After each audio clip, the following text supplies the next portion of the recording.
안녕하세요. 사연에 빠지다의 DJ 민영입니다. 오늘의 사연은요, 개념 없는 아내에게 시원한 복수를 날려준 한 상남자 사연자님의 이야기인데요. 오늘의 사연도 끝까지 집중해 주시고요. 그럼 오늘의 사연 함께 시작해 볼게요.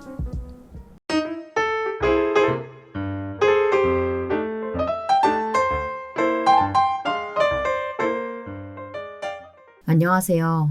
저는 40대 딸바보 가장입니다. 저는 결혼 전까지만 해도 아이들을 좋아하지 않았어요. 아이들은 그냥 작고 시끄러운 데다가 손까지 많이 가는 존재라고만 생각했죠. 그런데 제 자식을 낳고 보니 지금까지 제가 생각해오던 많은 것들이 다 달라지더군요. 이 작은 아이에게 혹여나 무슨 일이라도 생길까 무서워서 눈을 못 떼겠더라고요. 심지어 자다가도 딸아이에게 무슨 일이 생길까 싶어 자다가도 수시로 일어나 잘 자나 확인했습니다. 얼마나 예쁘고 소중한지 텔레비전에 아이들 관련해서 끔찍한 기사만 나와도 저는 걱정이 이만저만이 아니었어요. 혹시나 제가 사랑하는 우리 딸에게 저런 일이 생기면 어떡하나 불안하기만 했죠. 자식을 낳고 한 가지 더 바뀐 건 바로 어머니에 대한 마음이었습니다. 저희 어머니는 제가 9살 무렵부터 홀로 저를 키우셨어요. 아버지가 갑자기 쓰러지셔서 돌아가셨거든요. 그런데도 저는 40이 다 되어 장가갈 때까지 어머니가 얼마나 힘드셨을까 그런 생각을 해본 적이 없었습니다.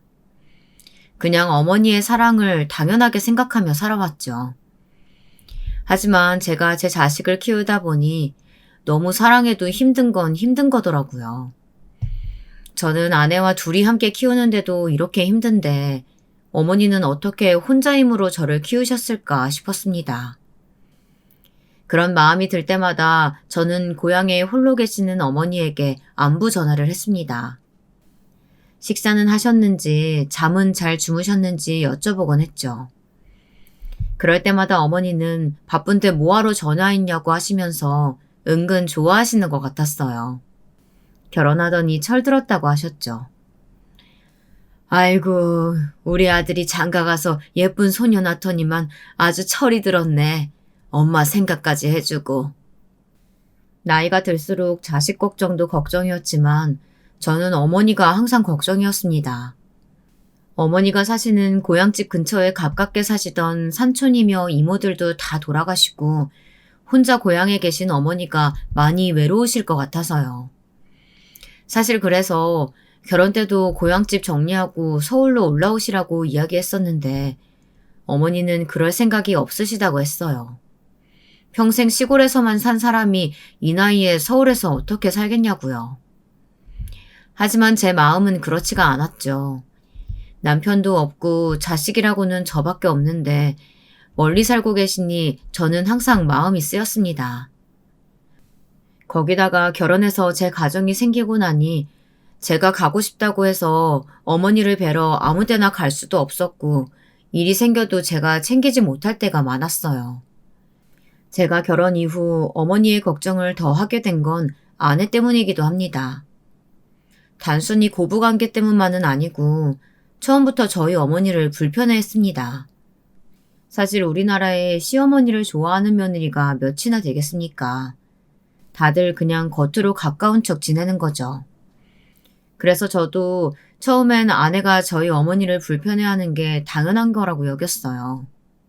자연스레 시간이 지나면서 가까워지다 보면 괜찮아질 거라고 기대했습니다. 저와 아내는 태어날 때부터 너무나도 다른 환경에서 자랐는데 그런 다른 점을 아내는 이해해 보려고도 하지 않는 것 같았어요. 저와 아내는 지인의 소개로 맞선 자리에서 변호사와 하프 연주자로 만났어요. 처음엔 몰랐는데 만나다 보니 굉장히 다른 환경에서 자란 사람이더라고요. 아내는 외국 대학에서 하프를 전공했어요. 하프라는 악기 자체가 워낙 비싸서 자기 악기만 가지고 있어도 대부분의 음대나 오케스트라에는 들어갈 수 있을 정도예요. 직업적인 부분 말고도 아내와 저는 모든 면에서 다 다르다면 달랐어요. 이런 표현이 맞는지는 모르겠지만 제가 보기에는 아내는 뼛속까지 공주였습니다. 장인 장모님 두 분 다 외교관으로 오래 근무하셨어요. 그러다 보니 아내는 어릴 때부터 외국 생활을 많이 했죠. 그래서 그런지 사고방식이 좀 달랐어요.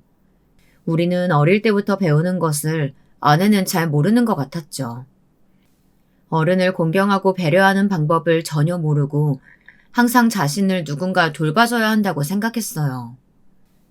한 번은 그런 적도 있었습니다. 결혼 초반이었는데 어머니가 뭘 잘못 드셨는지 새벽에 주무시다가 토사공난이 나서 큰일 날 뻔하셨나 봐요. 너무 심하게 구토해서 화장실을 왔다 갔다 하시다 넘어지셔서 다리가 부러지셨습니다. 다행히 근처에 사시는 친구분에게 어머니가 전화를 거셔서 병원에는 가셨지만 앞으로가 문제였습니다. 혼자 사시는데 당분간 한쪽 다리를 못 쓰시니 불편한 게 한두 가지가 아닐 테니까요. 저는 걱정이 돼서 당장이라도 어머니 댁에 내려가고 싶었지만 당시에 로펌에 급한 일이 있어서 도무지 쉴 수 있는 상황이 아니었어요. 제가 하는 일이 대부분 기업 관련 업무를 맡고 있어서 출퇴근 시간이고 쉬는 날이고 구분 없이 일을 해야 했죠. 하필이면 그 주 주말에는 출장까지 잡혀 있어서 아예 이번 주 내내 내려갈 수 있는 상황이 아니었어요. 그래서 결혼하고 처음으로 아내에게 부탁했습니다. 그런데 아내의 반응은 제가 생각한 것과는 매우 달랐어요. 제 부탁이 기분 나쁘다는 투였습니다. 오빠, 나 주말마다 수영하러 가는 거 몰라? 여보, 지금 우리 어머니가 다치셨다는데 수영이 중요해? 나 예술가야, 오빠. 내가 계획한 대로 안 되면 컨디션 조절하기 힘들어서 연주연애 고생한다고 했잖아. 저희 어머니는 걷지도 못하고 혼자 화장실도 가기 힘든 상황에 아내는 수영 핑계를 댔습니다. 이번만 좀 부탁할게. 하루만 먼저 내려가서 있으면 내가 출장 끝나는 대로 바로 갈 거야. 다른 데도 아니고 다리를 다치셨는데 혼자 아무것도 못 하실 거 아니야. 그래서? 지금 나더러 어머니 삼시세끼 챙겨드리고 목욕이라도 시켜드리란 말이야? 당신 나랑 이러려고 결혼했어? 내가 당신 와이프지 식모로 취직했니? 저라면 장인어른에게 똑같은 일이 생기면 당연히 도와드리러 갈 수 있을 것 같아서 아내에게 부탁한 거였는데 제가 너무 제 생각만 했나 봐요. 아내는 저와 생각이 전혀 달랐습니다. 아내는 제 부탁을 들어주지 않았어요. 저도 저렇게까지 말하는 아내에게 더 말하고 싶지 않았죠. 결국은 어머님이 사시는 동네에 도와주실 수 있는 분을 고용해서 제가 가기 전까지 돌봐드리도록 했습니다. 말은 하지 않았지만 아내에게 서운했어요. 하지만 그때까지만 해도 외국 생활을 오래 하고 원래도 자유분방한 사람이니 아기가 있어서 그런 건 아닐 거라고 생각하기로 했습니다. 그런데 시간이 점점 지날수록 아내는 아예 저희 어머니를 없는 사람처럼 생각하는 것 같았어요. 아무리 멀리 떨어져 있다고 해도 시댁인데 전혀 염두를 안 하고 있는 느낌이랄까요. 결혼하고 첫 번째 명절 때의 일입니다. 저희 집은 아버지 제사가 있어서 명절 전에 내려갔다가 하루 자고 새벽에 제사를 지내고 올라와야 합니다. 그건 제가 결혼 전에도 계속 그렇게 해왔기 때문에 아내가 모를 리가 없었죠. 그런데 제게 상의도 안 하고 장인 장모님과 제주도 여행을 간다면서 비행기표를 예매했다네요. 저는 당연히 안 된다고 했습니다. 아니면 제사를 지내고 하루 늦게 출발하자고 했죠. 그런데 아내가 난리가 났습니다. 고작 2박 3일 가는 건데 하루 늦게 가면 식구들하고 놀아봐야 하루 같이 놀다 오는 거잖아. 그럴 거면 뭐하러 가? 장인 장모님은 그래도 형님들이 계시니까 우리가 하루 늦게 가도 되지만 우리 집은 자식이라고는 나밖에 없잖아. 거기다가 아버지 제사인데 어떻게 아들 없이 어머니 혼자 지내시게 해. 아, 몰라. 그럼 우리 여행 갔다 와서 제사 지내면 되잖아. 당신 정말 몰라서 하는 소리야? 제사는 원래 명절날 아침에 하는 거잖아. 그리고 결혼하고 첫 명절인데 미리 나랑 상의할 수는 없었어? 첫 명절부터 아내와 저는 다퉜습니다. 결혼하고 나서 첫 번째 아버지 제사인데 어떻게 제주도에 갈 생각을 했는지 저는 이해가 되질 않았어요. 결국은 어떻게 됐냐고요? 제가 졌어요. 제주도에 가기로 했습니다. 이미 비행기표를 예매한 상태라 취소할 수가 없었어요. 연휴라서 워낙 표도 구하기 힘든 상황인데 어렵게 예매한 거라고 해서요. 지금 생각해보면 그 당시에 돈이 아까워도 그냥 취소했어야 했습니다. 그때 제가 아내를 배려한답시고 져준 게 지금까지 화근이 된 거니까요. 아내는 언제나 제가 져주는 게 당연한 것처럼 굴었거든요. 더 속상한 건 어머니였습니다. 장인 장모님과 여행을 가게 돼서 명절에 못 내려가게 됐다고 이야기하자 어머니는 싫은 소리 한마디 안 하시고 괜찮다고 하셨어요. 아이고, 잘 됐다. 안 그래도 남들 다 놀러 다닐 때 우리 아들은 명절마다 엄마랑 둘이 앉아서 우울하게 제사만 지내서 속상했었는데 식구들 북적이는데 장가가니까 여행도 가고 이제야 엄마가 마음이 놓이네. 어머니는 오히려 서울에서만 살던 며느리가 명절날 이 오래된 집에 와서 괜히 고생만 하다 가는 건 아닌가 걱정했는데 오히려 잘 됐답니다. 제사 걱정은 하지 말고 가서 즐겁게 보내다가 와. 장인 장모님께 점수도 많이 따고. 죄송해요. 그래도 명절 전에 시간 맞춰서 미리 갈게요. 어머니는 편한 대로 하라고 하셨지만 저는 마음이 편하지 않았습니다. 어머니는 항상 그러셨어요. 제가 이야기하면 뭐든 괜찮다고 제가 하고 싶은 대로 하라고 하셨죠. 평생을 말이에요. 저희 어머니는 가난한 집 둘째 딸로 태어나 중학교까지 나오시고 평생을 형제들과 고향에서 농사만 지내신 분이세요. 오빠와 아래 여동생을 위해 언제나 자신이 덜 먹고 덜 가지고 사는 게 익숙한 분이셨죠. 다행히 외할아버지께서 대대로 물려받은 땅이 많아서 형제들에게 공평하게 나눠주신 덕분에 아버지가 돌아가시고 나서도 저와 어머니는 먹고 살 걱정은 안 하고 살았지만 어머니는 항상 알뜰하게 사시면서 제게는 넘치게 해주셨어요. 아무래도 마음이 쓰인 저는 명절 전에 고향집에 다녀오기로 했습니다. 아내는 그것도 별로 내켜하지 않은 것 같았지만 그것만은 양보할 수 없었어요. 이번엔 내려가면 아내는 결혼하고 처음으로 제 고향집에 내려간 것이었거든요. 명색이 결혼한 지 반년이 다 되어 가는데 시댁에 한 번도 안 갔다는 건 말이 되지 않는 거잖아요. 물론 결혼 전에 어머니께 인사드릴 때나 상견례 때도 어머니가 먼저 서울로 올라오시겠다고 해서 그런 거긴 했지만 그래도 어머니께서 그 정도로 배려를 해주셨으면 아내도 한 번은 먼저 내려가 보자고 할 줄 알았어요. 그런데 한 번을 얘기를 안 하더라고요. 저는 아내와 살면 살수록 서운한 것들이 쌓여만 갔습니다. 거기다가 아내는 감정을 숨길 줄 모르는 사람이었어요. 연애할 때는 그런 점이 솔직하고 시원시원하게 보였는데 결혼하고 함께 생활하다 보니 그냥 예의가 없는 사람처럼 보였어요. 고향집에 도착하자마자 싫은 티를 팍팍 냈습니다. 제가 아내에게 항상 저는 고등학교 때까지 시골에서 자랐다고 말했었는데 아내는 이 정도로 오래된 집인 줄은 몰랐나 보더라고요. 아내는 바닥이 걸을 때마다 삐그덕거리는 마룻바닥이라는 것도 화장실과 욕실이 집과 따로 떨어져 밖에 있다는 것도 불편하다면서 계속 투덜거렸어요. 제가 다 어머니 뵙기가 민망할 정도였죠. 땅이 그렇게 많으신데 그 땅 팔아서 집 좀 새로 지으시지. 요즘 같은 세상에 이렇게 오래된 집에서 불편해서 어떻게 사세요? 이 집이 내가 태어났을 때부터 부모님들이랑 형제들이랑 살던 집이야. 여기저기에 다 가족들하고의 추억이 깃들어 있는데 어떻게 다 부수고 새로 지을 수가 있겠어. 그게 다 나이 드신 분들의 이상한 똥꼬집이에요. 어른들이나 괜찮죠.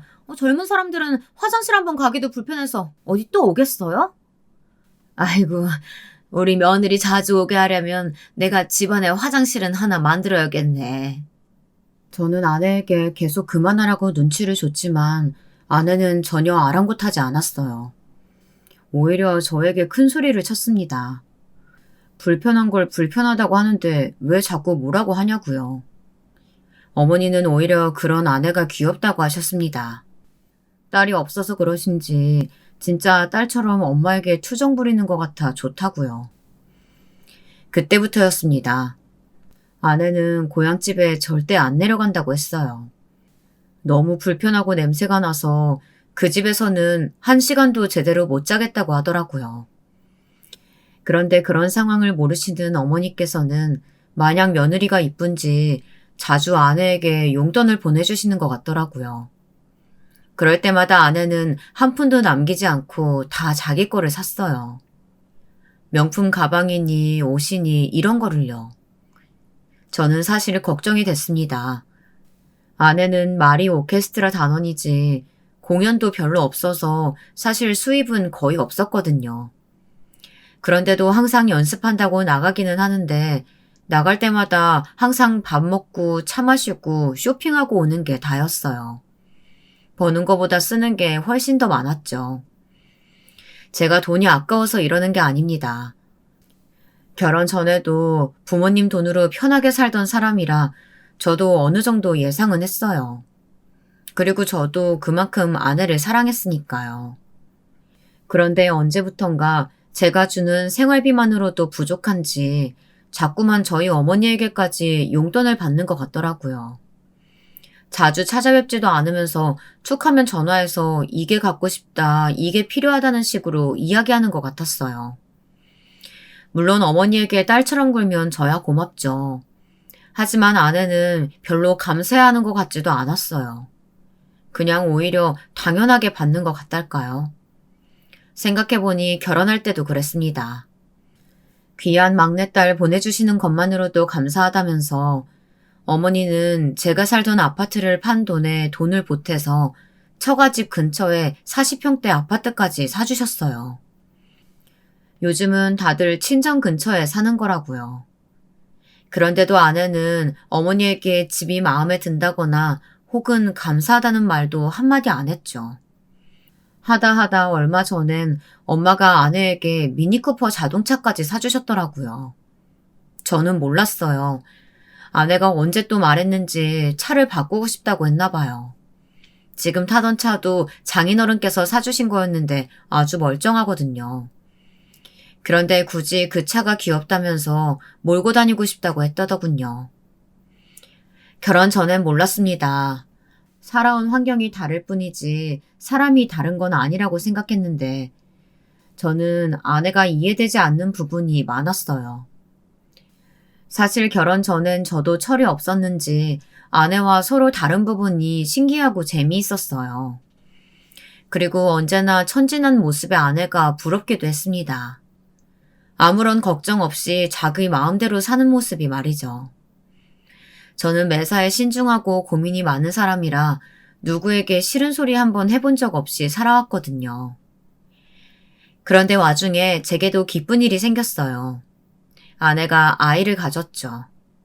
저는 날아갈 듯이 기뻤습니다.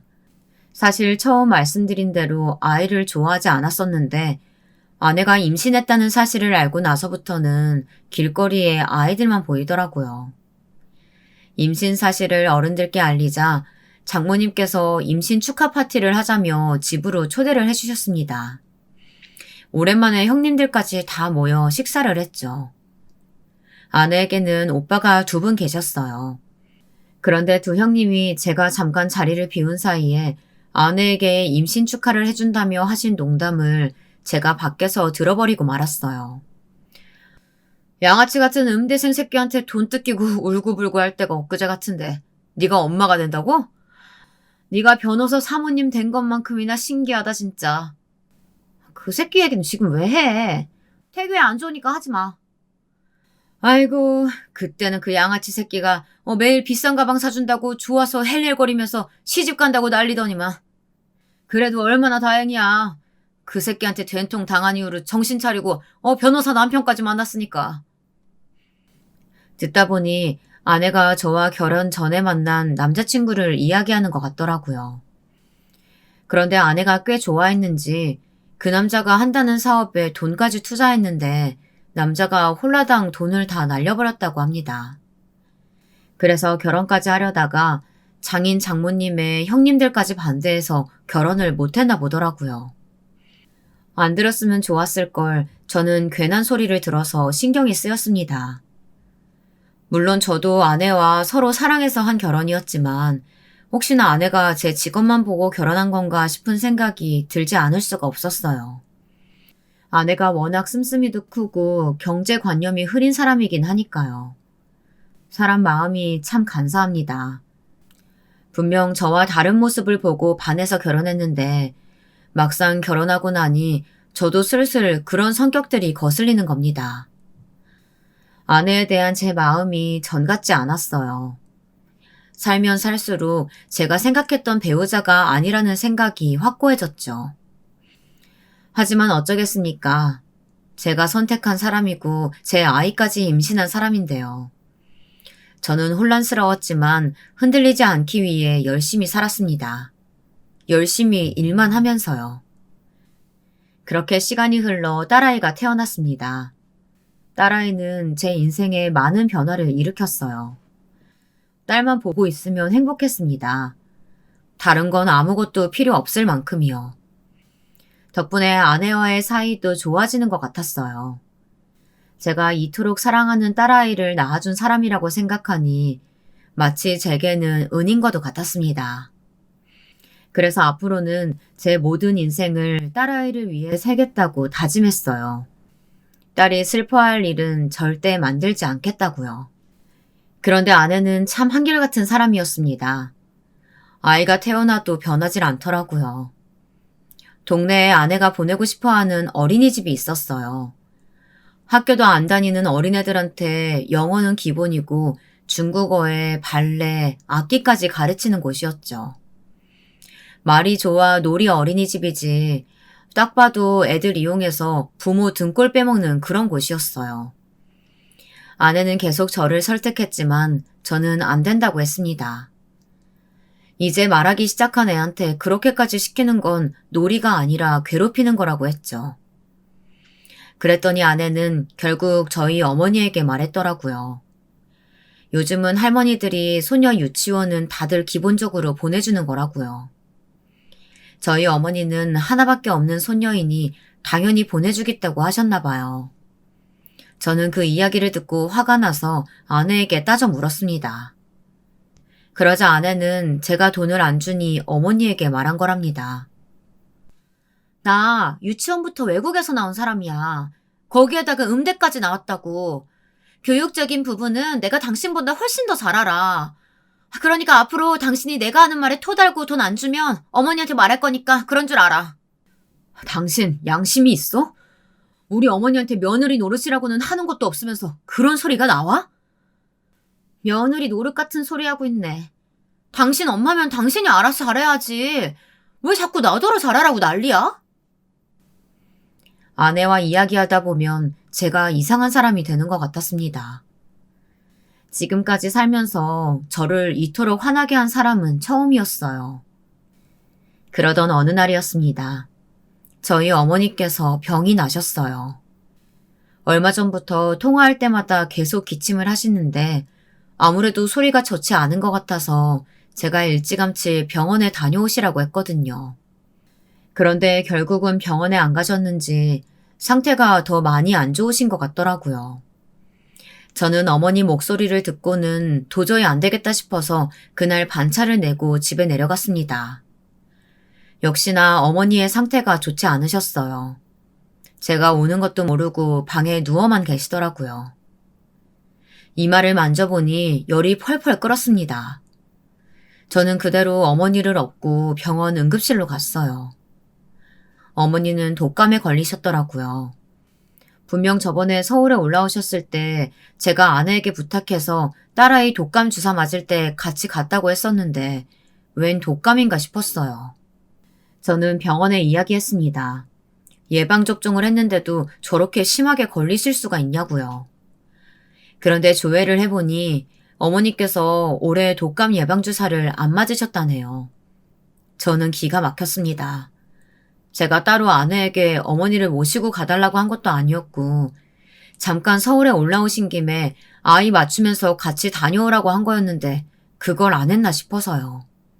그래놓고 뻔뻔하게 제게는 어머니도 주사를 맞고 온 것처럼 이야기했어요.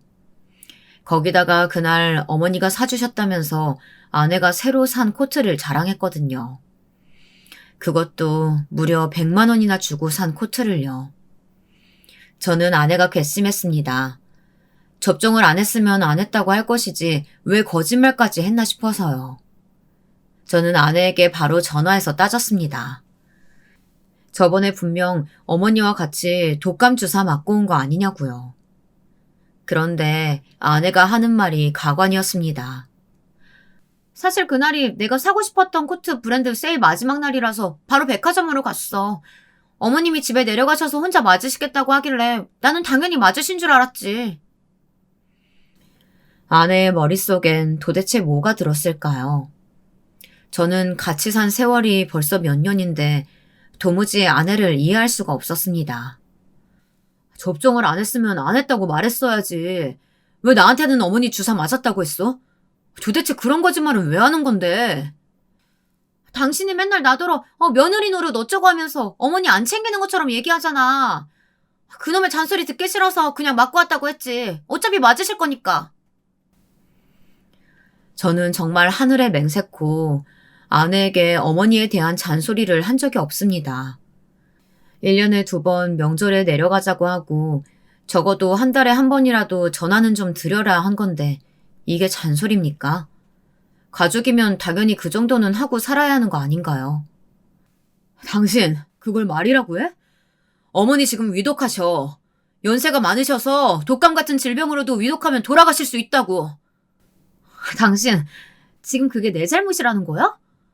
이 날씨에 맨날 그놈의 농사 지으신다고 밖에 나가시니까 아프신 거 아니야. 아, 정말 돈도 많으면서 노인네가 뭔 일을 그렇게 하시나 몰라. 저는 점점 아내와는 더 말이 통하지 않는 것 같았어요. 우선 반차만 내고 내려온 상황이라서 어머니를 제가 모시고 올라가야겠다고 했습니다. 서울에서 치료를 받으셔야 할 것 같아서요. 그랬더니 아내는 아주 난리가 났습니다. 당신이야 출근해버리면 그만이지. 난 하루 종일 어머니랑 붙어있어야 하는데 상의도 없이 자기 멋대로 모시고 올라온다고 하면 어떡해. 그리고 독감이면 우리 애한테 옮을 수도 있는 거잖아. 내가 회사에 휴가 내고 어머니 돌볼 테니까 당신은 걱정하지 마. 열 떨어질 때까지만 조심하면 안 옮는다니까 내가 방에서 따로 모실게. 당신한테 어머니 돌보라고 안 할 거니까 신경 꺼. 제 아내지만 정말 징글징글했습니다. 어머니에게 용돈 받아낼 때는 그렇게 신나하더니만 아프셔서 모시고 올라간다니까 저렇게 싫어할 수가 있나 싶어서요. 저는 결국 제가 회사에 휴가를 내고 며칠 동안 어머니를 간병했습니다. 해열제를 먹고 밤새 머리 수건을 해드려도 열이 떨어지질 않았죠. 밤새 간호를 하다가 어머니 열이 떨어지는 걸 확인하고 나서야 저는 잠들었습니다. 잠결에 아내가 누군가와 통화하는 소리에 잠이 깼어요. 저는 일어나자마자 어머니가 주무시는 방으로 갔습니다. 몸은 좀 괜찮으신가 해서요. 그런데 방에 어머니가 안 계시더라고요. 저는 몸도 성치 않으신 분이 어딜 가셨나 싶어서 아내에게 어머니 어디 가셨냐고 물었습니다. 그러자 아내는 당연하다는 듯이 장 보러 가셨대요. 맛있는 거 해주신다면서요. 저는 아내에게 소리를 질렀습니다. 밤새 열이 나서 열 경기까지 하신 분을 그냥 내보내면 어떡하냐고요. 그러자 아내도 불같이 제게 화를 냈습니다. 어머님이 하루 종일 누워만 있었더니 찌뿌둥하시다고 본인이 나가신다고 했어. 누가 보면 몸없는 시어머니 내가 나가라고 시킨 줄 알겠네. 아무리 어머님이 나간다고 했어도 말렸어야지. 아직 다 나으신 것도 아닌데. 당신이 다 알아서 하겠다며. 난 모르겠으니까 당신이 어머님이랑 얘기해. 괜히 잠 못 자고 피곤하니까 나한테 화풀이야. 저도 모르게 순간 욱해서 아내에게 소리를 지르고 말았어요. 아내 말대로 어머님이 답답해서 나가신 거면 아내 탓이 아닌데 제가 이래저래 예민해져서 실수했다 싶었습니다. 안 그래도 시어머니가 집에 와 있어서 아내도 불편한 게 많을 텐데 제가 너무했다 싶었죠. 그런데 그날 저녁 아내는 말도 없이 나가버렸습니다. 낮에 일로 제게 삐졌는지 한마디도 안 하고 있더니만 딸아이에게 약속이 있다고만 하고는 나갔더라고요. 전화도 아예 꺼놓고요. 저는 제가 예민했나 싶어 미안했습니다. 그런 제게 어머니도 한마디 하시더라고요. 너야 어릴 때부터 시골에서 어른들 틈에서 자라 워낙 몸에 밴 게 모범생이지만 애미는 외국 생활도 오래 하고 공주처럼 귀하게 자랐잖아. 그러니까 네가 좀 더 넓은 마음으로 받아줘. 그게 부부야. 어머니는 그렇게 아프다가 일어나셨으면서도 아내 편을 드셨습니다. 저와 아내가 잘 지내야 어머니가 제 걱정을 안 하고 사신다고요. 어머니의 말씀에 저도 노력해볼 생각이었습니다. 아내와 잘 지내보려고요. 그런데 며칠 뒤 말도 안 되는 일이 생기고 말았어요. 제가 잠깐 회사에 급한 일이 생겨 오전에 잠깐 출근을 했어요. 계획에 없던 휴가를 낸 상황이라 정리할 일이 많아서 점심도 못 먹고 일을 했습니다. 일을 정리하고 집에 가려고 핸드폰을 확인했는데 모르는 번호로 부재중 전화가 10통도 넘게 와 있더라고요. 그때 마침 다시 제 핸드폰이 울렸습니다. 부재중에 와 있던 바로 그 번호였어요. 저는 무슨 일인가 싶어 바로 전화를 받았습니다. 그런데 제게 전화를 건 사람은 다름 아닌 경찰이었어요. 경찰은 저희 어머니 이름을 말씀하시면서 왜 그렇게 통화가 되질 않느냐고 물었습니다. 제가 일하느라 전화를 못 받았네요. 저희 어머니한테 무슨 일이라도 생겼나요? 어머님이 길을 잃으셔서 오전 내내 돌아다니시다가 지구대로 직접 오셨어요. 핸드폰이랑 지갑도 없이 나오셨다는데 아들 핸드폰 번호만 기억하신다고 해서 계속 전화드렸는데 안 받으시더라고요. 정말요? 죄송합니다. 어머님이 동네 길이 아직 익숙하지 않으셔서 그랬나 봐요. 제가 지금 바로 지구대로 가겠습니다. 저는 통화를 마치자마자 지구대로 달려갔습니다. 그리고 가는 동안 아내한테 계속 전화를 걸었는데 받질 않았어요. 이게 무슨 일인가 싶었죠. 이렇게까지 연락이 안 된 적이 없는데 혹시나 아내에게도 무슨 일이 생긴 건 아닌가 걱정이 될 정도였습니다. 지구대에 도착했을 때 저는 하마터면 눈물을 쏟을 뻔했습니다. 어머님은 도대체 무슨 일로 나오셨는지 모를 정도로 추레한 모습으로 지구대에 앉아 계셨어요. 저는 놀라서 어머니에게 바로 달려갔는데 어머니는 제 눈도 마주치질 않으셨어요. 꼭 화가 난 사람처럼요. 저는 난생 처음 보는 어머니의 모습에 당황해서 어쩔 줄 몰랐습니다. 그때 나이가 지긋하신 경찰분이 다가오셔서 제게 다그치듯 말씀하셨어요. 어머니가 정말 큰일 나실 뻔했다고요. 요즘 젊은 며느리들은 시어머니 집에 오는 거 싫어서 아파트 이름도 안 가르쳐준다고 하던데 아무리 그래도 그렇지 어떻게 시어머니를 맨발로 쫓아내기를. 그러고 보니 어머니가 신고 있는 신발도 어머니의 신발이 아니었습니다. 저는 놀라서 다시 한번 되물었어요. 제 아내가 어머니를 내쫓았다는 게 무슨 소리냐고요. 저는 제 귀로도 믿기질 않았습니다. 날씨도 이렇게 추운데 겉옷도 안 입으시고 신발도 안 신은 채로 지구대로 들어오셨다니까요. 저는 믿기지가 않았습니다. 물론 아내가 어머니를 대하는 방식에 문제가 있다는 건 저도 잘 알고 있었지만 아무리 그래도 어머니를 내쫓기까지 했다는 건 믿을 수가 없었습니다. 그런데 경찰분이 하신 이야기가 사실이었어요. 어머님은 아파트 이름도 기억 못하시고 동네도 어느 동인지 아예 알지를 못하시니 지구대 경찰분들은 어머니의 집을 찾아드리기 위해 주변 CCTV를 다 돌려나 보더라고요. 어머님이 어느 쪽에서 걸어오셨는지 확인하라고요.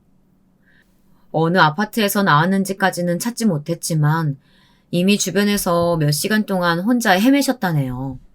저는 마음이 너무 아파서 바로 어머니를 와라 껴안았습니다.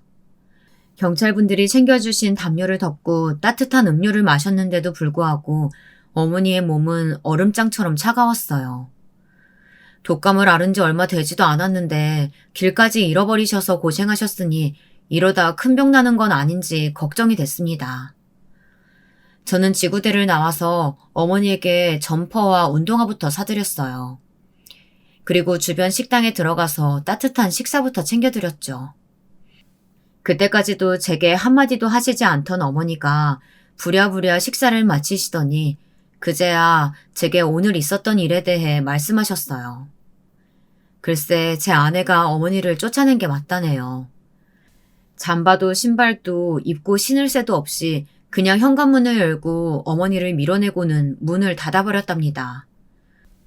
도대체 어떤 며느리가, 아니 며느리가 아니더라도 어떤 누가 집에 온 손님을 그렇게 대접한답니까? 거기다가 아내가 어머니를 내쫓은 이유 또한 가관이었습니다. 사실 어머니가 올라오시고 나서 혹여나 가족들이 독감에 옮을까봐 어머니는 열이 떨어지고 나서도 계속 방에 격리해 있었어요. 그러면서도 어머니는 아내 눈치를 계속 보셨죠. 그러다 이제서야 방에서 나오신 거예요.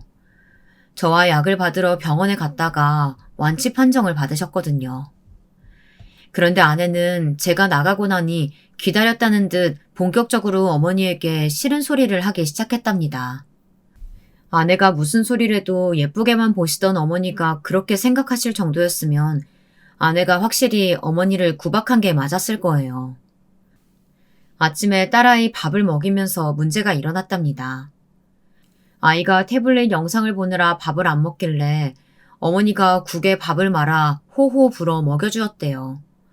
그러자 아내가 갑자기 어머니가 들고 있던 수저와 그릇을 빼앗았답니다. 더럽게! 어머니 입에 닿았던 수저를 애한테 먹이시면 어떡해요? 그러다 독감이라도 옮으면 어떡하려고요? 아이고, 나 어제 병원 갔다 왔잖아. 독감 이제 다 완치됐고 의사 선생님께서 전파력은 2, 3일이면 괜찮다고 그러셨어. 어머니는 당연히 서운하셨지만 애써 웃어 넘기셨답니다. 며느리가 딸을 생각하는 마음에 그럴 수도 있다고 생각하시면서요. 그런데 아내의 막무가내 행동은 거기서 끝이 아니었대요. 뭐가 그렇게 화가 나는지 계속 어머니 앞에서 싫은 소리를 했다네요. 설거지가 어떻고 청소가 어떻고 어머니가 집에 계셔서 할 일이 많다는 것처럼 눈치를 주는 것 같았답니다. 그래도 어머니는 꾹 참았대요. 늙은 시어머니가 며칠씩이나 죽치고 있으면 좋아할 며느리가 어디 있겠나 싶어서요. 그런데 딸을 어린이집에 데려다주고 온 아내가 갑자기 어머니에게 난리를 쳤답니다. 하도 집안일 가지고 툴툴거리길래 어머니는 다 마른 빨래를 접어서 화장대 위에 올려만 두고 나오는 길이었는데 왜 자기 방에서 나오느냐고 소리를 지르더니 자기 방에 들어가서 서랍을 열어 확인까지 하더래요. 거기서 어머니도 결국 참지 못하고 터져버리신 거였죠. 애미야, 너 지금 뭐 하는 거니? 설마 내가 도둑질이라도 했을까봐 그러는 거야? 그게 아니면 지금까지 손 하나 까딱 안 하시고 가만히 계시다가 왜 하필이면 제가 없을 때 방에 왔다 나가시는 건데요? 그거야. 내가 일주일 내내 아파서 앓다가 이제 정신 차렸잖아. 고작 시어머니가 아파서 일주일 신세 졌다고 그렇게 구박을 하는데 내가 가만히 있을 수가 있니? 소리 지르시는 거 보니까 이제 다 나은 것 같은데 도대체 언제까지 여기 있으실 생각이에요? 이런 식으로 은근슬쩍 저희한테 빌부터 사시려는 거 아니죠? 뭐야? 빌부터? 너 지금 말 다 했어? 도대체 너희 부모님은 딸내미 교육을 어떻게 시켰길래 시어머니한테 그딴 소리를 하니? 여기서 우리 부모님 얘기가 왜 나와요? 어머니야말로 중학교 겨우 나와놓고 교육 운운하시는 건 너무 웃기지 않아요? 너 말 다 했니? 싸가지 없는 줄은 진작에 알았지만 너 아예 개념이라고는 없는 애였구나. 우리 아들이 어쩌다 이런 년을 만나서는 나도 더는 너 같은 년이랑은 못 있겠다. 내가 우리 아들 오면 다 얘기하고 내 발로 나갈 거니까 신경 쓰지 마라. 뭐요? 지금 나한테 년이라고 그랬어요? 그러게 싸가지 없는 년 집에는 왜 기어 들어오셨어요? 나갈 거면 지금 당장 나가세요. 아내는 그대로 힘으로 밀어붙여 어머님을 내쫓았답니다. 얼마나 힘이 센지 신발이고 외투고 챙길 겨를도 없었대요. 어머니도 그 순간에는 너무 화가 나서 뒤도 안 돌아보고 아파트 단지를 빠져나왔는데 씩씩거리며 한참을 걷다 보니 그제서야 지갑도 없고 핸드폰도 안 가지고 나왔다는 걸 알았답니다. 이미 한참을 걸어와 버려서 서 있는 곳이 어딘지도 모르겠더래요. 그래서 무작정 파출소든 뭐든 보일 때까지 걸으신 거였어요. 저는 너무 화가 나서 참을 수가 없었습니다. 물론 부모 자식 간에 싸울 수도 있습니다. 하지만 제 아내는 정도를 넘어섰어요. 뻔히 어머니가 길도 모르고 아무것도 없는 상태로 나가신 걸 알면서도 찾아보지도 않고 심지어 제 전화까지 받지 않은 거니까요. 결국은 어머니는 집으로 내려가겠다고 하셨습니다. 절대 제 아내가 있는 집으로는 돌아가지 않으시겠대요. 저는 어머니가 이대로 그냥 내려가 버리시면 너무 속상해서 안 된다고 했지만 어머니는 굉장히 완강하셨어요. 내가 그 수모를 겪고도 또 너희 집에 가면 사람이 아니지. 난 네 마누라 이제 더는 내 며느리로 생각 안 하기로 했으니까 너랑 나도 인연 끊자. 너는 너대로 네 처자식이랑 잘 살아. 나는 나대로 알아서 살 테니까. 어머니에게 내려가지 마시라고 제가 잘못했다고 싹싹 비는데도 어머니는 뒤도 돌아보지 않고 내려가 버리셨어요. 정말 앞으로는 저와의 인연을 끊으실 작정이신 것 같았죠. 저는 할 수 없이 어머니를 보내고 그 길로 집으로 왔습니다. 낮에 있었던 일에 대해 아내에게 따져 물으려고요. 저는 정말 어머니를 맨발로 내쫓았냐고 물었습니다. 그런데 이제와 확인하면 뭐 하겠어요. 제 아내는 자신의 잘못을 인정하는 사람이 아니었습니다. 오히려 뻔뻔하게 적반하장으로 나오는 여자였죠. 당신 왜 자꾸 나한테 화를 내는 거야? 어머니가 먼저 나한테 년이라고 하셨어. 나 같은 년이 어떻게 자기 며느리로 들어왔는지 모르겠다고 막 소리를 질렀다니까? 당신이 먼저 어머니 도둑 취급했다며. 방에 들어갔다고 그나리를 쳐놓고 그런 소리가 나와? 아무리 당신 어머니라도 나랑은 남이야. 남이 내 방에 들락거리는데 그럼 보고만 있으라는 거야? 당신 정말 해도 너무한다. 당신은 장인어른의 장모님 그리고 형님들까지 가족들이 많으니까 모르겠지만 난 우리 어머니 하나야. 근데 우리 어머니 한 분 잠깐 모시고 있는 것도 힘들어서 그런 식으로 내쫓아야겠어? 그러니까 도대체 모시긴 왜 모셔야 하냐고. 내 부모도 아닌데 왜 자꾸 나더러 그 늙고 더러운 노인네를 모시라는 거야. 당신 지금 뭐라고 했어? 늙고 더러운 노인네? 그래, 네 엄마 말이야. 내가 지금까지 우리 딸내미 생각해서 참고 있었는데 너희 어머니 몸에서 냄새나. 시골 할머니 냄새 난다고. 난 너희 어머니 절대 못 모셔. 내가 미쳤다고 늙은 너희 어머니를 모시게 생겼냐? 이럴 거면 이혼해. 난 아쉬울 거 없으니까. 지금 이혼이라는 말을 꺼낼 사람은 전데 아내가 먼저 큰 소리를 치며 이혼 얘기를 꺼내더군요. 그때였습니다. 방에서 자고 있던 딸아이가 눈을 비비며 나왔어요. 엄마 아빠 싸우는 거냐고 딸아이가 펑펑 울었습니다. 저는 딸아이가 보는 앞에서 아내와는 더는 싸울 수가 없었습니다. 제 앞에 있는 이 여자는 제 아내이기 전에 제 딸의 엄마였으니까요. 제가 세상에서 가장 사랑하는 딸아이를 두고 아내와 이혼할 수는 없었어요. 저는 진정하고 제가 한 발짝 물러서기로 했습니다. 어머니도 어머니였지만 내리 사랑이라고 제 딸아이도 제게는 너무 소중하니까요. 이제 어린이집 다니는 나이에 엄마도 없이 크게 할 수는 없었습니다. 제가 어릴 때 아버지 없이 어머니와 단둘이 살며 얼마나 힘들게 살아왔는데 제 딸에게까지 그런 고통을 줄 수는 없었어요. 저는 어떻게든 아내와 풀어보려고 노력했습니다. 아내가 자기밖에 모르고 불같은 사람이라는 걸 모르고 결혼한 것도 아니었으니 제가 다시 한번 아내에게 노력하면 아내도 제 이야기를 들어줄 날이 올지도 모른다고 기대했어요. 그러다 보면 아내도 어머니에게 진심을 다해 사과하는 날이 올 수도 있다고 생각했습니다. 그런데 제 착각이었습니다. 이 모든 게 저 혼자만의 착각이었어요. 얼마 안 있으면 아내와 저의 결혼 기념일이었습니다.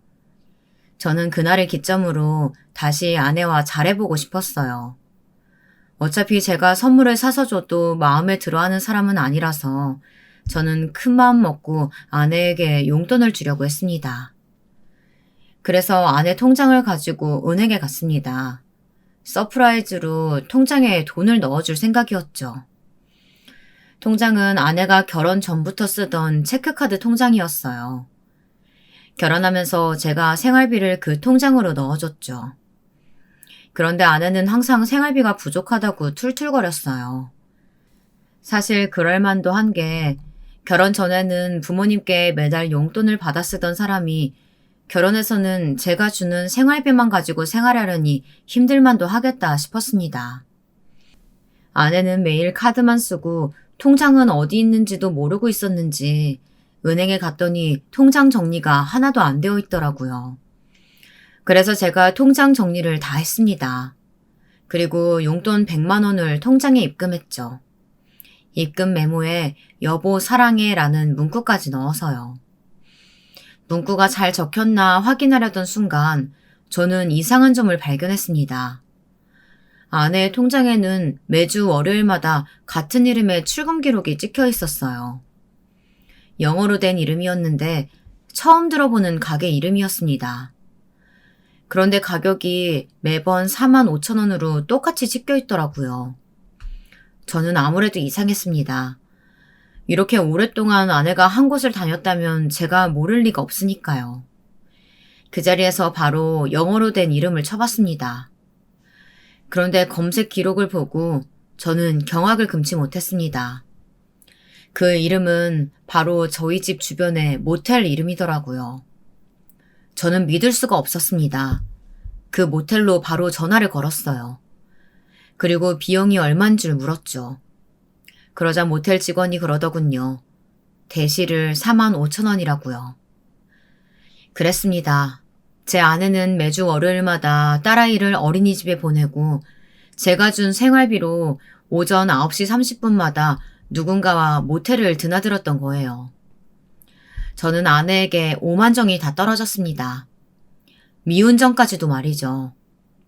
저는 얼굴도 보고 싶지 않았지만 확인해야 했습니다. 정말 아내가 월요일마다 누군가와 모텔에 드나드는지 말이죠. 제 인생에 절대 일어날 리 없다고 생각한 일이 현실이 돼서 일어나고야 말았습니다. 다시는 떠올리고 싶지도 않은 모텔 주차장에 차를 세우고 서 있는데 9시 30분 땡 하니 제 아내 차가 주차장으로 들어왔습니다. 저희 어머니가 사주신 그 미니쿠퍼가 말이죠. 그리고 조수석에서 남자가 내렸습니다. 그 남자는 바로 저도 아는 사람이었어요. 바로 아내의 음대 동기이자 저와 결혼 전 만났던 바로 그 남자친구였어요. 투자를 잘못해 쫄딱 말아먹지 않았다면 아내와 결혼했을지도 모른다는 바로 그 남자였죠. 아내는 아직도 그 남자를 만나고 있었던 거예요. 저는 너무 놀라서 몸이 굳어버렸습니다. 하지만 이대로 좌절하고 있을 때가 아니었습니다. 저는 해야 할 일이 있었으니까요. 찰칵찰칵. 저는 차에서 내려 아내와 그 망할 놈이 모텔로 들어가는 사진을 찍었습니다. 사실 이미 아내와 저 새끼가 지난 몇 년간 함께 이 모텔에 드나들었다는 통장 내역은 확보한 상태였어요. 그리고 이미 모텔 사장님께 변호사라고 말씀드리면서 제 사정을 다 말씀드렸어요. 그러자 사장님도 흔쾌히 모텔 입구 CCTV 영상을 주시더군요. 그 정도면 이미 아내에게 귀책 사유가 있다는 증거는 충분했어요. 제 아내가 항상 자신의 계획대로 규칙적으로 사는 예술가라서 제가 증거 찾기가 참 쉽더군요. 당신, 여기는 어떻게 알고 왔어? 설마 내 뒤를 몰래 밟기라도 한 거야? 역시나 대단한 여자였습니다. 이런 순간에도 뻔뻔하더라고요.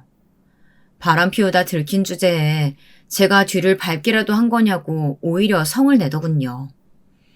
저는 이 여자에게 질리다 못해 이젠 치가 떨렸습니다. 저는 며칠 동안 준비한 멘트를 날려줬죠. 가만 보면 당신 참 멍청해.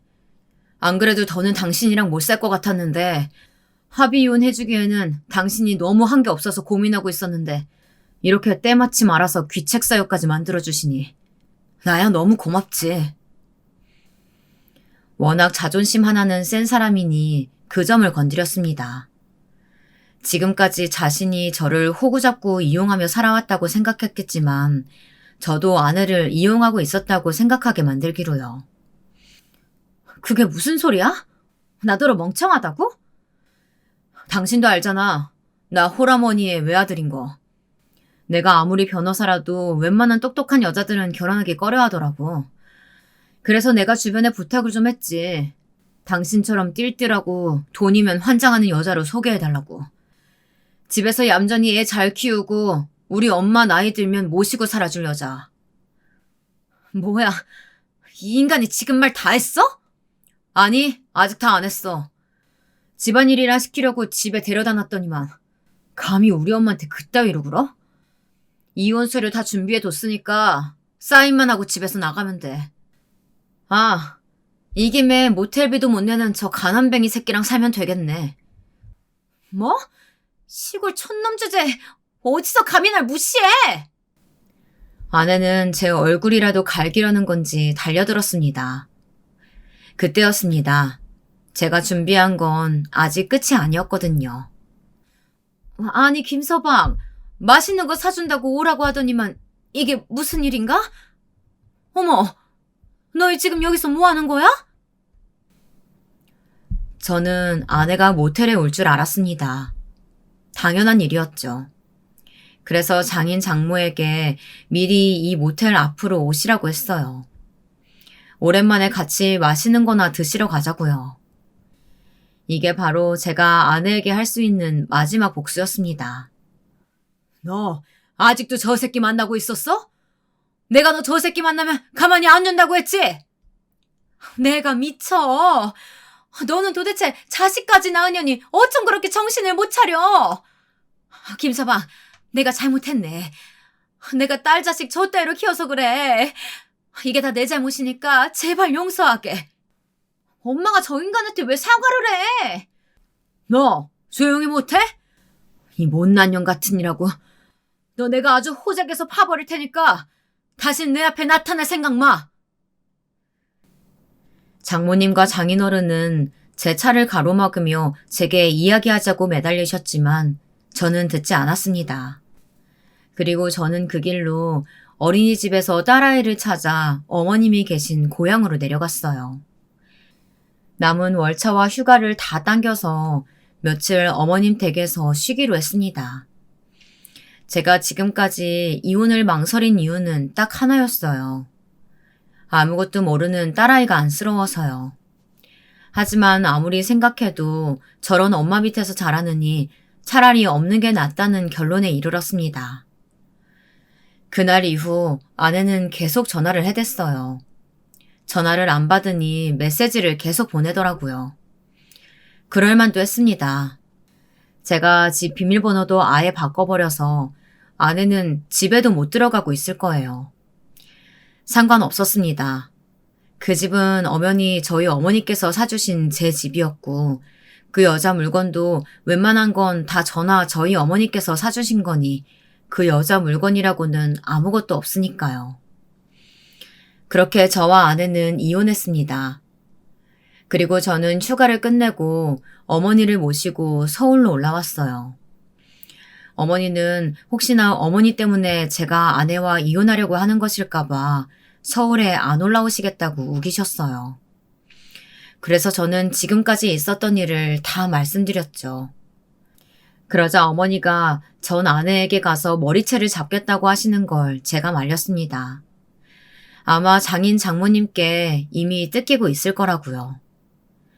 그리고 혹시 모르니 딸아이 유전자 검사라도 해보라고 하셨습니다. 그렇게 오랫동안 바람을 피웠으면 제 자식이 아닐 수도 있다고요. 하지만 저는 하지 않았습니다.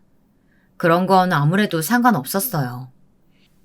앞으로 제 딸은 엄마 없이 저의 딸로, 저희 어머니의 손녀로 살아갈 거니까요. 저는 오히려 마음이 편해졌습니다. 아내와 살 때보다 훨씬 더요.